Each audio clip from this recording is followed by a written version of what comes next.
Hello and welcome back to demo video. In this video we're going to work on problem 12-1B. They want you to put together the statement of cash flow using the indirect method. This problem is really going to walk you through how to do your homework problem, which is problem 12-1A. So what I did was just basically took the information that was given to us and just put it in Excel. So notice I have the income statement, I have the comparative balance sheet, which these are the things that we need in order to put together the financial statements, statement of cash flow. So first thing they ask us in the problem is they want us to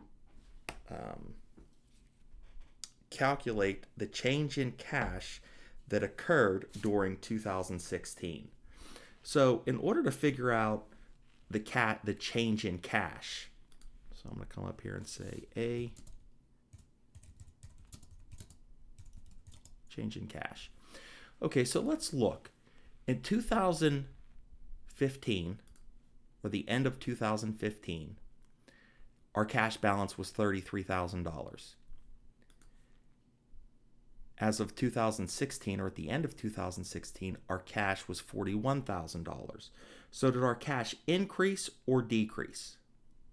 Hopefully you said increase, because $41,000 at the end of 2016 is higher than the beginning cash as of January 1st,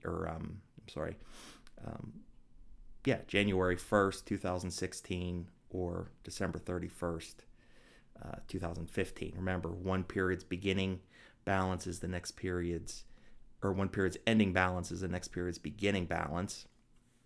So what I'm going to do is I'm just going to calculate cash on, 2016, we'll say, is $41,000. Cash 2015 is a negative 33,000. Negative 33,000. Because I'm subtracting, that's why I put it in as a negative. Okay? So we want to figure out what is the cash balance. Well, all we got to do is just sum these two up. So this is the increase in cash. Okay? At the end of the day, this is what our cash flow or statement of cash flow is going to show. Cash started off at $33,000. We had net change of $8,000. Our ending balance is $41,000. Okay? So that's part one. Part two says, give us a statement of cash flow. Okay? Well, we want to put it in proper form. So I would want to go ahead and merge and center. And basically, I'm just creating a header. So this company that we're dealing with is Rural Company. This is the statement of cash flows.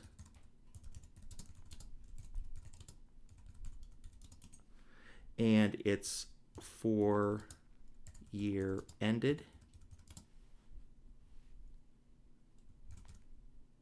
December 31, 2016. Okay? So the first thing I'm going to start off with is, remember, we always start off with our net income. But before I do that, I'm just going to come over here. I'm just going to merge and center these, left align.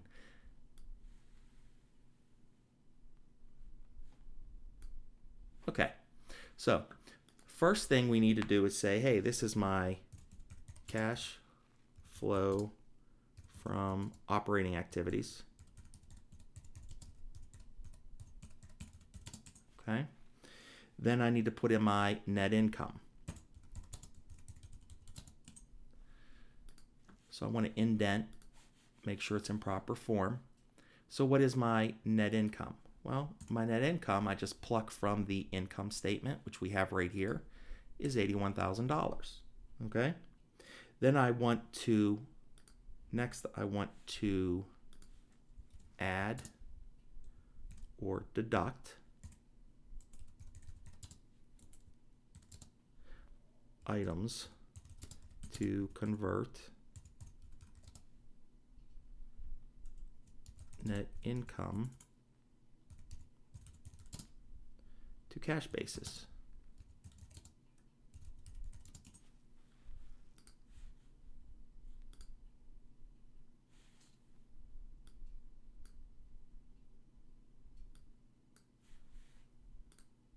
Okay, so the first thing I want to do is remember, add back any non-cash expenses. So I have a non-cash expense here, depreciation, it's $22,000. I need to add that back to my net income. So I'm going to say depreciation expense,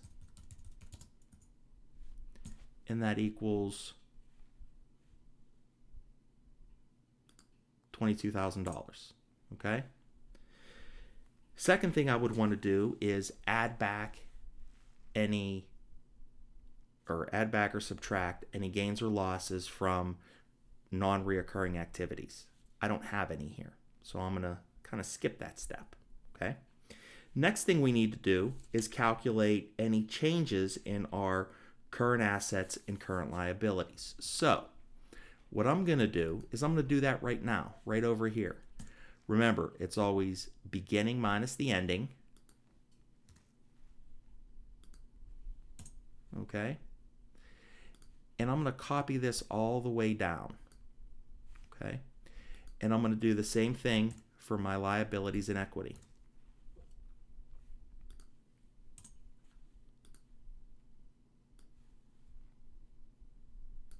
Okay, good. Now, what are my operating assets? Well, as I look through here, accounts receivable is, inventory is, prepaid rent is, yeah, just do that one too. Plant and equipment are not operating expenses. Those are investing activities, okay? Current liabilities. Yes, those are operating activities. Wages payable. Yes. Income tax payable. Yes. Common stock, paid in capital, retained earnings. Nope. Those have nothing to do with operating. Those have to do with financing activities. Okay. So I'm going to add back my depreciation, and then I'm just going to start going through here, right? So what's the first one we have? The first one we have is accounts receivable decreases.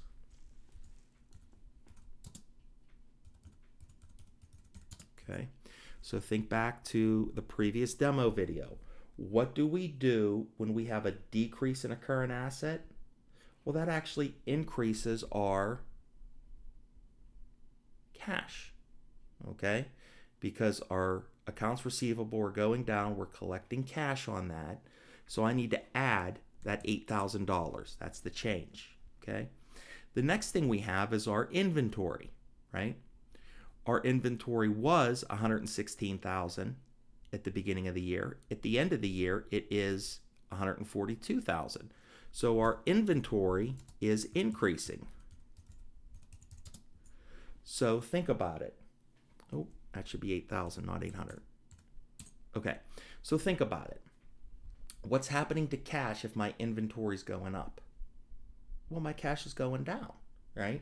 So I need to subtract out any increases in any current asset, okay? So I'm going to add the subtract, the 26,000. And the next current asset we have is our prepaid rent. So what happens there? In the beginning, it was 10,000. At the end of the year, it's 14,000. So our prepaid increases. What do we do with a prepaid, or what do we do when a current asset increases? When it increases, we have to subtract it. So we're going to subtract that $4,000. Okay. Now we move to the accounts payable. Well, what happens to the accounts payable? It was 17,000, it went up to 29,000. So we have an increase in a current liability. What do we do with the increases in current liabilities? We add them. Okay, so we have an increase in current liability. That means we need to add that $12,000 to our net income. Okay, wages payable.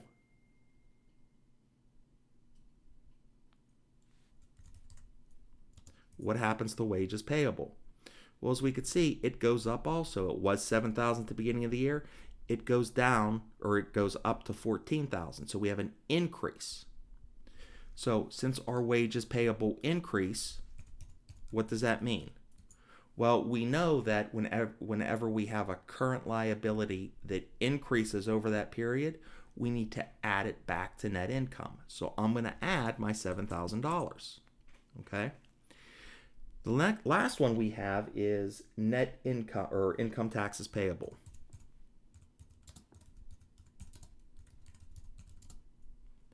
And income taxes payable actually decrease. It was 8,000 at the beginning of the year. End of the year it's 7,000. So that's a decrease. So what do we need to do with this? Well, if accounts payable goes down, that means we're using cash to pay down that accounts payable. I need then to subtract that decrease in accounts payable. So now I can auto sum and determine, do I have cash used or do I have cash provided by operating activities or cash used by operating activities? Well, because I'm positive here, this is cash provided by operating activities. Okay. Now the next thing we need to calculate is cash flow from investing activities.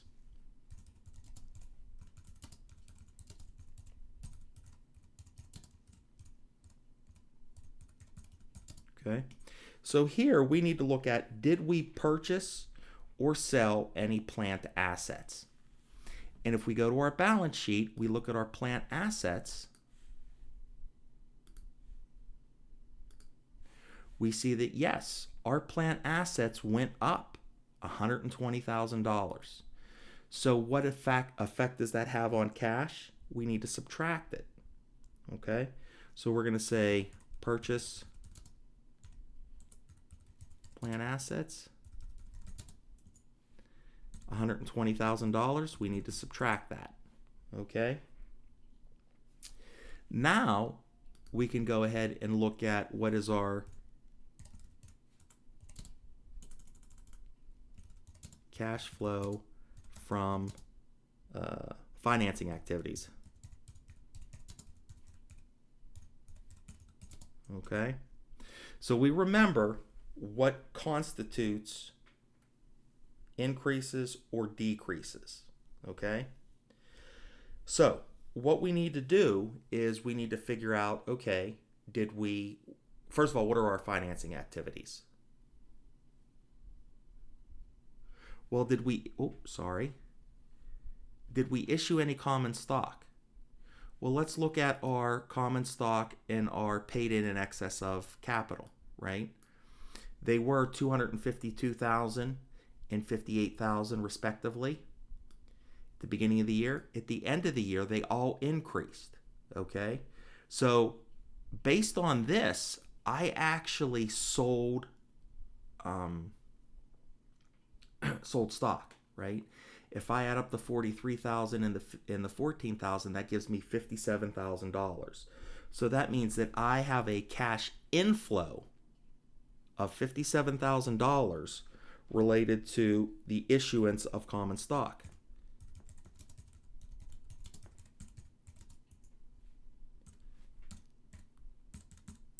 Okay? And then finally, some of the verbiage in the book says, oh, by the way, we paid a cash dividend of $28,000 was declared and paid in 2016. So, paying dividends, guess what? That is a financing activity. So I'm going to say payment of dividends. So I need to subtract out $28,000. Okay? So then I could say, okay, what's the net sum? Well, the net is $29,000 positive, right? So we say that this is cash provided by financing activities.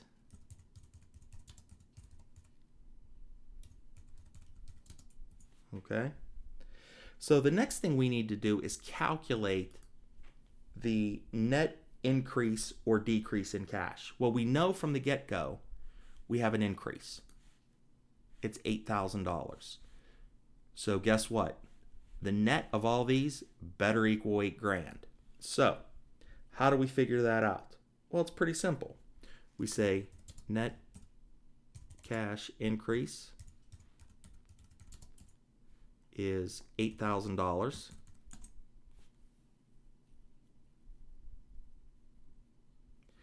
And again, we can do that by saying, okay, equals our net income plus our cash provided from operations plus our cash used by investing, cash flow used from investing activities. And then we add our 29. Why are you not working on me? Oh.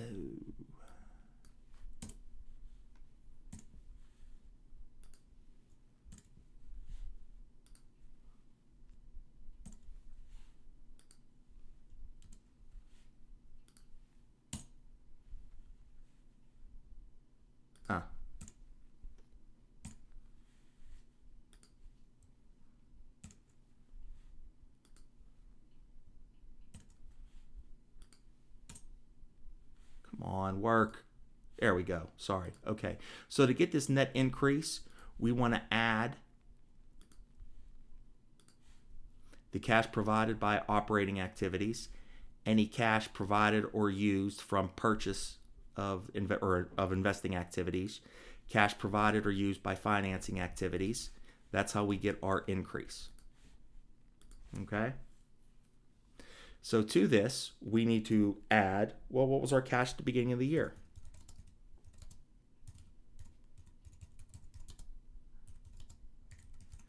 Well, that was $33,000. If we add these two up,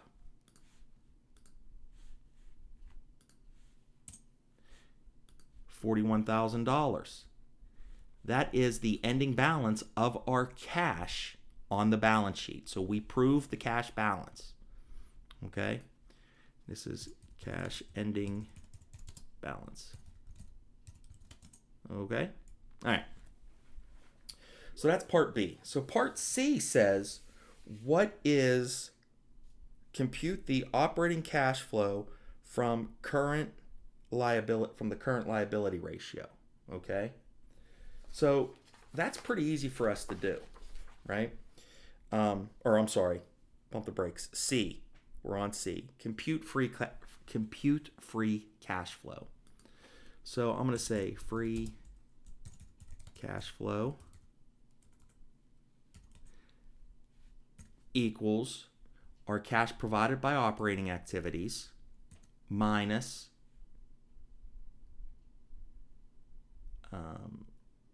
cash flow from investing activities.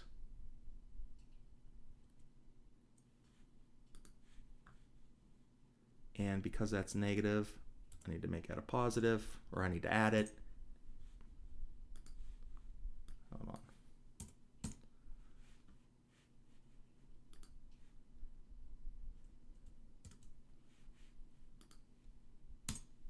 We get a negative $21,000. That's our free cash flow. Remember what free cash flow says.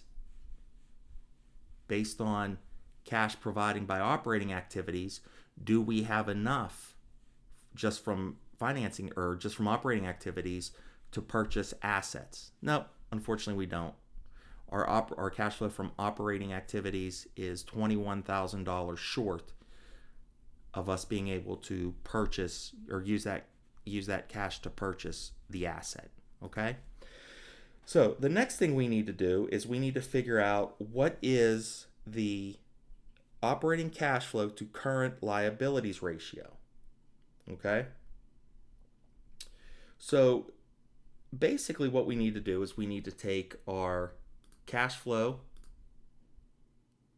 provided by investing activities, and we then need to divide that by our current liabilities, or our average current liabilities. Okay, so to figure out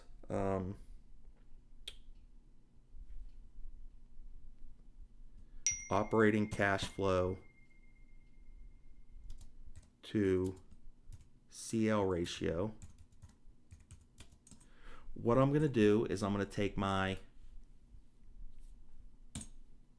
cash provided by operating activities, and then I'm going to calculate what are my average liabilities. Okay, so that means I'm going to add up everything from 2016, everything from 2015, and divide by 2. Okay,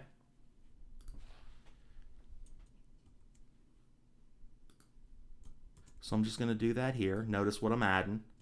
I added up all the 2016 current liabilities.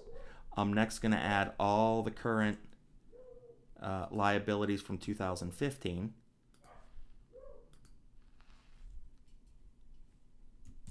And then I'm going to divide by 2. Okay? So to figure out the cash flow from, or operating cash flow to CL ratio, I just divide.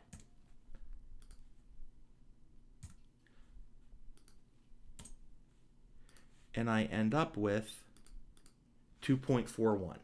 Okay, so that's a good sign, right? The cash flow from for every dollar of cash flow operations, or let me rephrase that, every $2.41 from cash flow operations is enough to cover $1 of the liabilities that we have. Okay, and then finally the next one we have is the operating cash flow to capital expenditure ratio. So I'm going to say OCF to cap expenditure. So to figure that out, again, we take the cash flow from or cash flow provided by operating activities, and we divide that by our PP&E, our increase, which in this case is $120,000.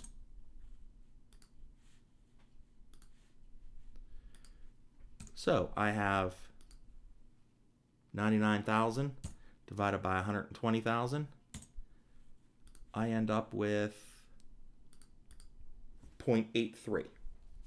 And that, my friends, is how you do problem 12-1, 12-1B. Okay? So if you have any questions, please feel free to reach out to me after you watch the video, and I'd be happy to discuss any questions you have, or maybe where you're going wrong. So thanks for tuning in, and we'll see you in our next video where we cover 12-4B.